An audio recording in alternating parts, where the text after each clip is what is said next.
All right. Hey, what's up? This is Brother Ali, Rhymesayers crew, Minneapolis, Minnesota.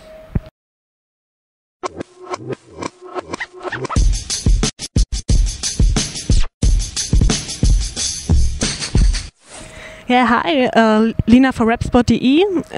Now today on with Brother Ali. So this isn't your first time here in Berlin, isn't it? So do you like it here? I love it. I love it. There's a lot of art. There's a lot of, you know, when we in the States think of Berlin, we think that it's going to be just very dark and gray. And you could tell that it was that way at one time, but somewhere along the line, people started decorating the city. You know what I mean? And there's a lot of art everywhere. The street art on the walls, and then also just, you know, things are really decorated. I love that. Okay, do you have a kind of special place in Berlin you'd like to visit every time you're here? I like, you familiar with the Yam? Yeah, that's my spot. Oh yeah, I love it, yeah, too. Okay, so you're now on with Rhymesayers with the crew here in Europe, so are there any tour histories or stories you already been through you'd like to tell the fans? Well, I mean, when we were younger, you know, we had crazy stories. And then as we get older, they're just very, they're just meaningful stories, you know. But there's nothing bigger than making music in your basement or, you know, in your house, and then never being part of a big record company or anything like that, and having people hear it and know it and love it and support it on the other side of the world. That's just, I'll never get over that. Like, I'll never stop being excited and just filled with gratitude that we come over here and there are people who know our music. You know what I mean? Because not everybody in the States even knows our music. So, you know, so just having that that connection is really, that's my favorite part. When I saw your tour trailer for Berlin, there were comments under it from fans of you from America that said that they wish to see Rhymesayers tour too there, but this didn't happen yet, or I don't know.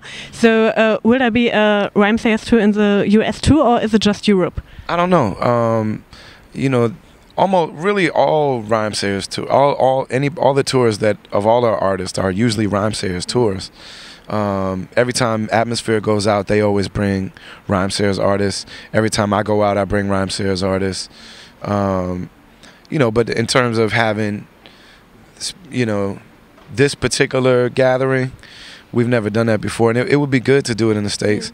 But in the States, it's not as necessary. I think we did this because we felt like we wanted to make a statement about our commitment to the fans here. We wanted our fans here to know, to get an idea for who we are as a label and for what this means to us. And so I think we did this as to make a point, you know. Okay, so your last album has been released 2 years ago, I guess. So what happened in the last 2 years in your life? Well, I toured for 2 years straight. All of 2009 and all of 2010, I toured the whole year. 2010, I was on the road for 10 months. And in 2011, I stayed home and I made a new album. I made 2 albums, actually. I made 50 songs. And so my solo album, my new album, is about 98% finished. It just needs to be mixed. And we'll release that album in February or March, early next year. And then I have another album that I made at home, you know, and then some other things too. But I have a brand new album coming really soon. So the second album is a Collabo album, I heard? No, well, no. I have, like I said, I made 50 songs of just me and Jake One. I'm friends with Freeway, and he came to Minneapolis for an event that I threw, and he stayed at my house for a week, and we made music together.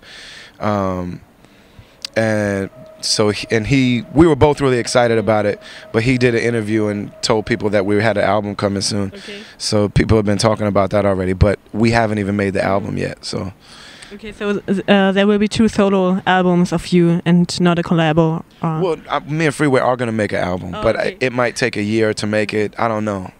So he's really busy. I'm really busy. It's just hard to. We live in different cities, and so if we're able to spend enough time in one place together, and then we'll finish that album. But I don't know when that'll be. Okay, I hope so. There will be an album. So you worked with Jake One. You mentioned it. So why did you choose Jake One for this album? Well, I did everything before this with Ant, but Ant was the year that I made this album or did all this work. He was on the road all year with Atmosphere. He just made 2 Atmosphere albums, and so I had to either wait. He just wasn't home to work, so I either had to wait another year for him to finish all the touring or make an album a different way. And me and Jake One have been friends since 2000. So it just made sense. We'd always talked about doing some work together, and so it just made sense. Okay. Is there a name for the album already? Or? Yeah, it's called Morning in America and Dreaming in Color. Yeah, MOURN, like to mourn a death, you know what I mean? And it really is about how bad things are in America, but then also there's so much opportunity because of how bad it is. And so it's a album about the juxtaposition between, you know, the dark reality and the bright possibilities. So if you had the opportunity to change one thing in the mind of the American people, what would it be? I think that people in general, I would like for us to see ourselves as human first, and to really try to get an idea for what it means to be a human being. You know, in America, we're given this idea, you know, all these different people came from different parts of Europe. We were given this idea of white, you know. Whereas in Europe, it was like, well, you're Polish, I'm German, you're Swedish, you're Belgian, you know. But we're all kind of under this umbrella of white. And in America, it had a very specific application to say that being a human being doesn't necessarily qualify you to live a dignified life. And that idea isn't new, but the idea of it based on race is newer. To say that being a human being isn't enough. You also need to be part of this religion or this race or this, you know, whatever. And I think that's the thing that if we don't change it could destroy our society. And it's trying to destroy our society from the very beginning. And so if I could change one thing, it would be that we see ourselves as human and really get an accurate picture for what it means to be a human being, what a precious vessel and mind and spirit, and what a beautiful thing it is to be human, you know, and see being a human being in its proper context. Yeah, beautiful.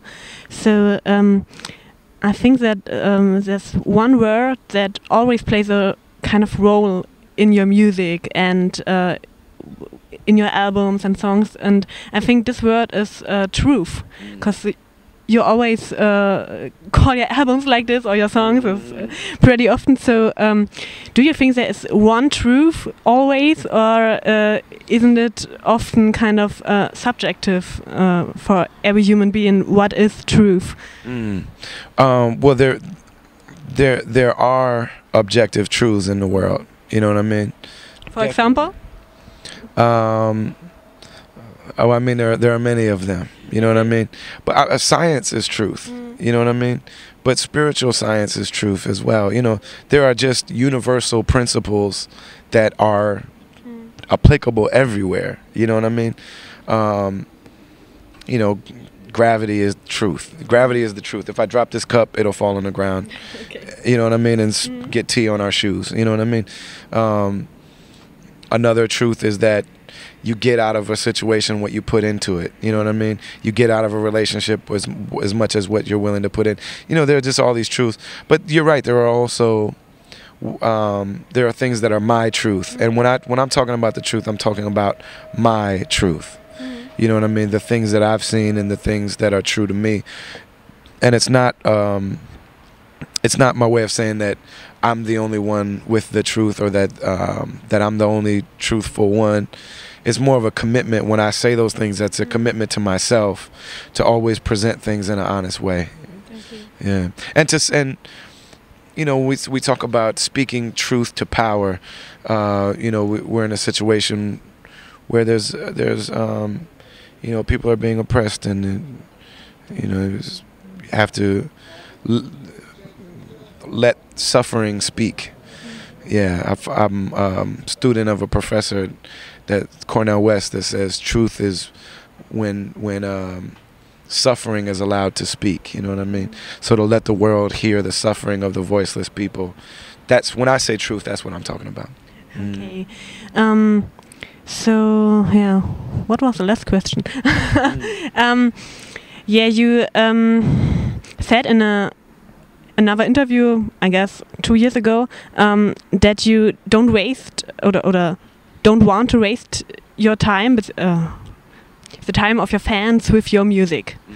Isn't this hard to tell if you waste the time of someone, because everyone decides for him or herself if he or she wants to listen to what you got to say, no matter if it's intelligent or not. I guess some people like to hear, I don't know, let's make love in this club or stuff like that. So they might think listening to your music is a waste of time. So what do you think about that? Well, I just want to be able to stand behind what I put into the world. Like, I want to be able to say, I want to be able to feel in myself that what I put into the world and ask people to spend their time and hopefully money on has value, and I believe in it. So that if I can't look you in the eye and say, I think this is worth your time and your money and your support and your thought and whatever else, if I can't feel that way inside myself, then I won't put it out. I think there's pressure now to have this high rate of release. You know what I mean? People put out, because of the blogs and all this other stuff, people just everything they do, they just put it on the internet. And it's caused this situation where it's helped creativity a lot, but it's also caused a situation where the value of a song is a lot lower than what it used to be, and the value of an album is way lower than what it used to be. And those are things that are important to me. You know, a good song that can last is important to me. You know, there are songs that I learned, you know, when I was 5 years old that I still mean something to me. Did you always feel this way? So when you recorded your first album, was this also your aim to create something that is worth listening, or was it just, yeah, let's do an album, I don't know, let's start? Well, I mean, I recorded a lot of things. When I started releasing things, I was recording for almost 10 years before I released anything. But when I started releasing things, it's because I thought that they were valuable. You know what I mean? Up until that point, I think you can record things. You don't have to, you know, if you're an artist, you don't have to sell all of your art. You don't have to give all your art away. Not all your art is for the world. Some of it's just for you, and some of it's just about the process of making it, you know. So, and I still make a lot of things that the world will never hear because they don't need to. I just made it for me. Yeah. Okay. I wrote a text few days ago. It's called "Rap's a Mental Narcotic." It's about for the magazine I am doing this interview for. It's about listening to rap music and just changing your mind about things you feel. So do you think making music for you is like a kind of mental narcotic? Yeah, I mean, I think all art is our chance to say things, even whether we're saying it with the words or the tone of our voice or the feeling or the colors that we paint with. All art is our chance to show our secrets, you know, to put our secrets out into the world, and we mask them in whatever way we can't want to. But I think that's what we're really doing, and when we put our secrets out there and then people say, yes, I like your secrets, it shows us that we're not alone, you know what I mean? So I think all art is really that way. Okay, so last question. Sorry, I have to ask this. I read a legend about you that you started rapping at your grandma's funeral. Is this true? Yeah.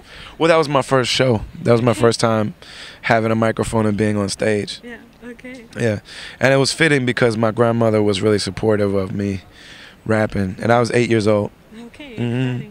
But they left the microphone on after her funeral was done, and they all went in the other room, and I went and touched it, and it was still on, and so I started rapping and beatboxing and all that kind of stuff, and everybody came in and watched me, and that was my first show. And ever since then, I've always wanted to get the mic and get on stage, and yeah.